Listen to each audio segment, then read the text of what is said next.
और पुलिस का। बदमाशों के जहन में निर्दोष जनता बस अपनी जिंदगी गंवा रही है। अपराधी मासूम जनता के खून से अपने हाथ रंगने में लगे हैं। कोई सुध लेने वाला नहीं इस अत्याचार की। तभी तो हर रोज, हर पल, हर आहट वारदात पर वारदात दस्तक दे रही है।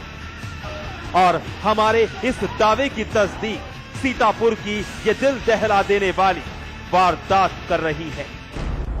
ये मंजर खुद ब खुद चीख चीख कर बयां कर रहा है। परिवार पर किसी अनहोनी ने कहर बरपाया है।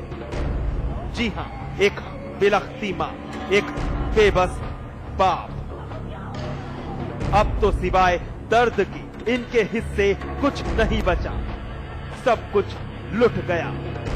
एक इकलौता वारिस, कलेजे का टुकड़ा शिवम इनका बेटा नहीं रहा। इंसानियत के दुश्मनों ने इनकी खुशियां छीन ली। इनका जवान बेटा मौत के घाट उतार दिया। बेखौफ बदमाशों ने पैसा नहीं मिलने पर कत्ल कर दिया, मगर ना ही हमारी खाकी कुछ कर पाई और ना ही ये बिलखता परिवार। फोन आया, मैं ऑफिस बैठा था कि ऐसे ऐसे शिवम रात में जो है 10:30 बजे यहाँ से जो है से गायब है, अभी तक पता नहीं चला है। तो मैं तुरंत यहाँ भागा आया। तब मेरे को बताया गया कि ऐसे ऐसे रात में यहाँ से निकला था। निकलने के बाद 1:30 बजे करीब के आसपास ऐसे ऐसे फोन आया है। इसका जो है मैंने कुछ लोगों ने इसको पकड़ लिया है और 30 लाख रुपए की डिमांड की जा रही है। 22 साल का शिवम सीतापुर की नगर कोतवाली का रहने वाला था।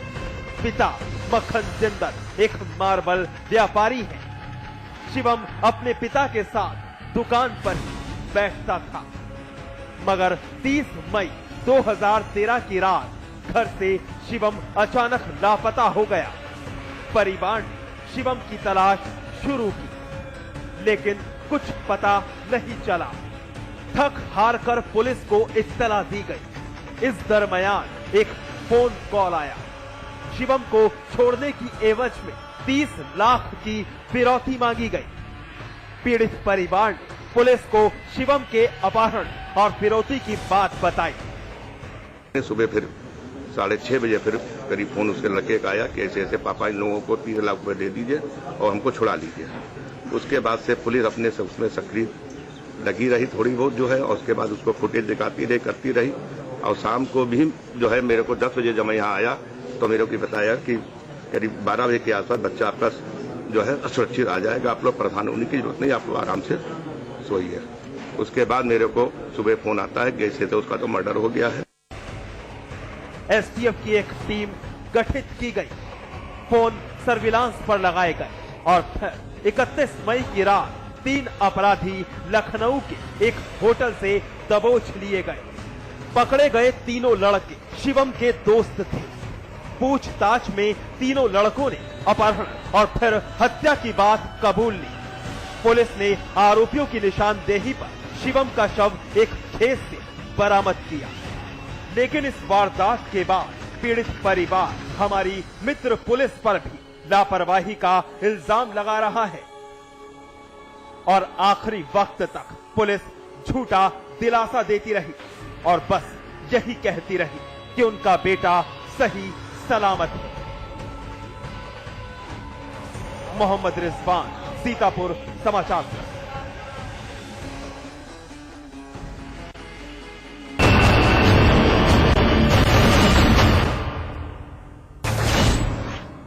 सीतापुर की एक संकल देने वाली वारदात से अभी आप वाकिफ हुए। खबर फिर सीतापुर से ही जुड़ी है। 29 मई का दिन था जब 12 साल का एक बच्चा अगवा कर लिया गया। परिवार के साथ साथ पुलिस भी मासूम को तलाश रही थी, मगर 3 दिन बाद एक खबर ने हर दिमाग दहशत से भर दिया।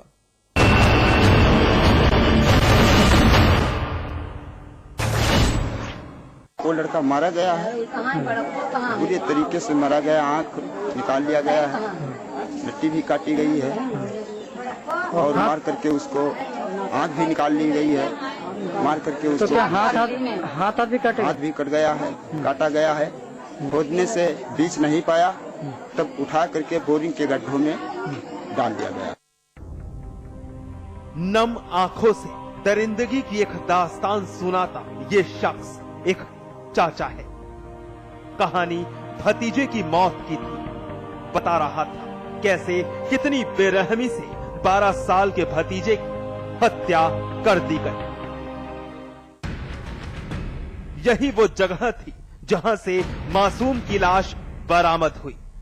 यही वो गांव है जो फिलहाल थर्राया है।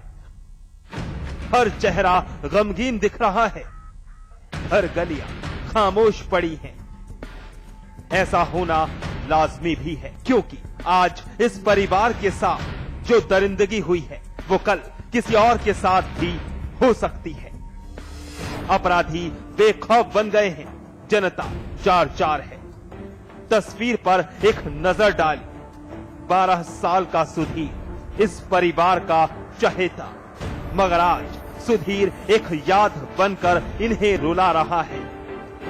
कत्ल कर दिया कातिलों ने सुधीर का। बड़ी बेरहमी से मौत के घाट उतारा उन दरिंदों ने 12 साल के इस मासूम को। लेकिन उससे भी हैरानी की बात है कि कातिलों को जरा भी रहम नहीं आया और लाश एक बोरिंग के गड्ढे में ठिकाने लगा दी। 10-12 साल का लड़का है जो कि 29 तारीख से गायब था, जिसकी रिपोर्ट थाने में दर्ज थी। काफ़ी कुछ इसमें सुराग मिल रहे हैं, कुछ लोगों को हिरासत में लिया गया है। बहुत ही जल्दी इस घटना का पर्दाफाश कर दिया जाएगा। गला दबा के हत्या की गई है क्योंकि शव फूला हुआ है और जीभ बाहर है।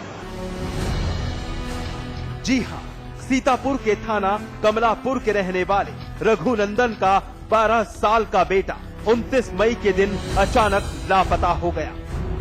सुधीर की तलाश शुरू हुई मगर कोई फायदा नहीं हुआ। पुलिस में भी तहरीर दी गई। रात गुजर गई, सुबह हुई, फिर अगली रात आई। इस तरह 3 दिन बीत गए। लेकिन 3 दिन बाद एक खबर ने हर किसी के पैरों तले जमीन खिसका दी क्योंकि जिस सुधीर की तलाश जारी थी उसकी लाश गांव के ही एक सूखे कुएं से बरामद हुई। सुधीर के शव की हालत देखकर साफ था कि हत्या बड़ी बेरहमी से की गई थी। 3 दिन से सुधीर का शव इस कुएं में पड़ा सड़ रहा था। दुर्गंध फैली तो खुद ब खुद गांव वालों के पैर इस ओर खींचे चले आए। हमारे कोई रंजिश नहीं रहा है, उसे हम यूँ सब काट बाकाते ने मारा है। 2 खुरपा हुआ पड़े हैं और वह पेड़ के आसपास वह खोद रहे हैं। हम जिस दिन शाम के यहाँ काम करते आए हैं वह दिन से दौड़ा कर रहना है इधर उधर। सुधीर का परिवार किसी भी रंजिश से इनकार कर रहा है। सुधीर की मौत से पूरा गांव हलकान है। वारदात सनसनी फैला दी। पीड़ित परिवार के बयान पर केस दर्ज कर 4 लोग हिरासत में लिए गए हैं जिनसे पूछताछ जारी है। अब देखना है कि सुधीर की मौत रंजिश का नतीजा रही या फिर अपहरण के बाद पकड़े जाने के डर में अपराधियों को कातिल बना डाला। मोहम्मद रिजवान, सीतापुर समाचार।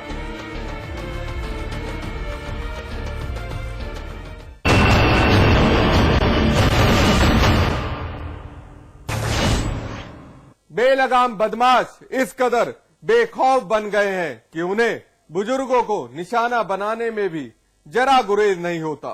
बस उनका मकसद होता है खून बहाना। जालौन के एक बुजुर्ग की उस वक्त हत्या कर दी गई जब वो अपने घर पर ही मौजूद थे। देखिए रिपोर्ट।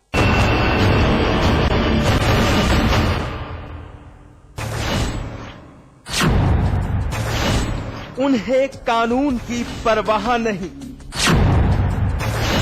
उन्हें खाकी का खौफ नहीं। वो तो हैं बेलगाम,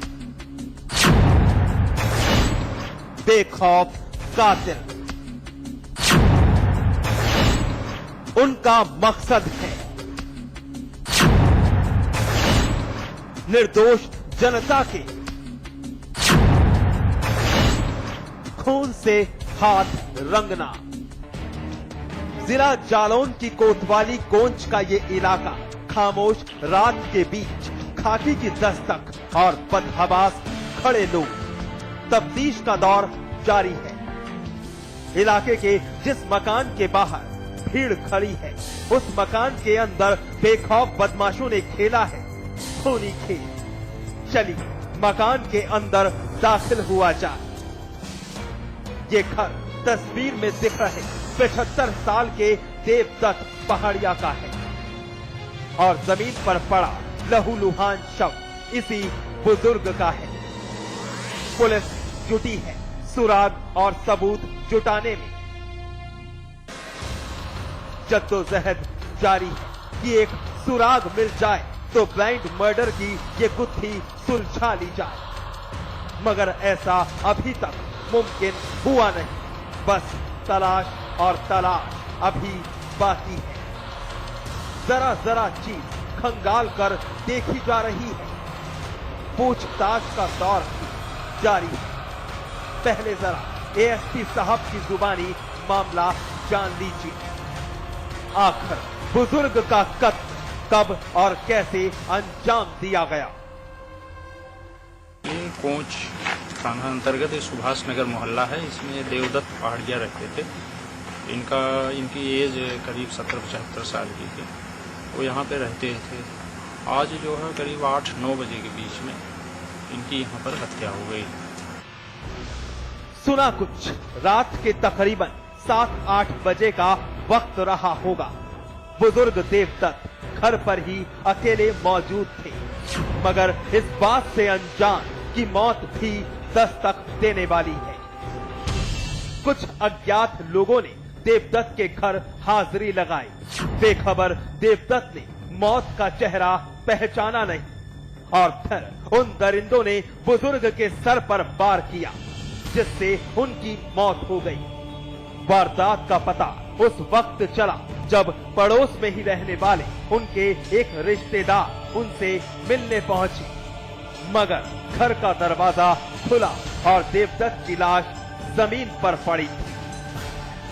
घटनास्थल निरीक्षण से ऐसा यह प्रतीत होता है कि इनको उठा के फर्श पर इसको पटका गया है, जिससे इनके सर में हेड इंजरी हुई है काफी, और उसी हेड इंजरी की वजह से इनकी डेथ हुई है।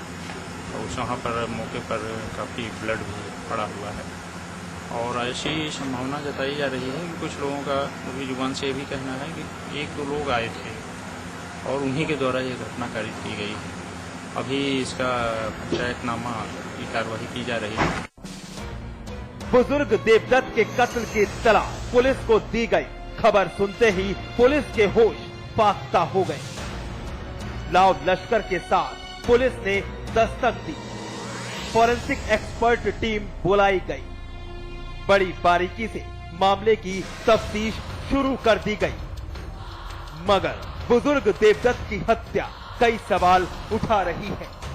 आखिर कौन थे वो हत्यारे? बुजुर्ग की उनसे क्या दुश्मनी थी?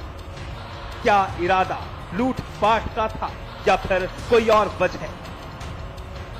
लेकिन एक बात साबित है कि सूबा अपराधियों के आतंक से थर्राया है। संजय गुप्ता, जालौन समाचार।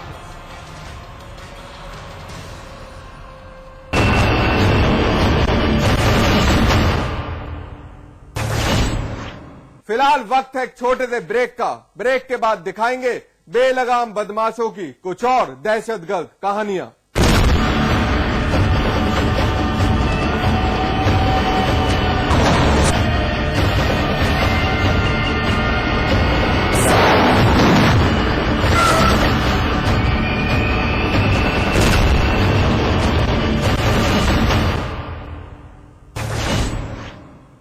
विराज कंस्ट्रक्शन प्रस्तुत करते हैं आपके शहर लखनऊ में फैजाबाद रोड पर संपूर्ण आवासीय योजना बीबीडी ग्रीन सिटी। निर्माण कार्य तीव्र प्रगति पर। आज ही संपर्क करें।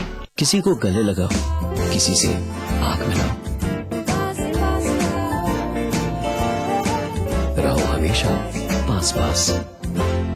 हटेगा अंधकार, फैलेगा उजाला, बदलेंगे हालात, अब होगी नई पहल की शुरुआत। आ गया है समाचार प्लस राजस्थान।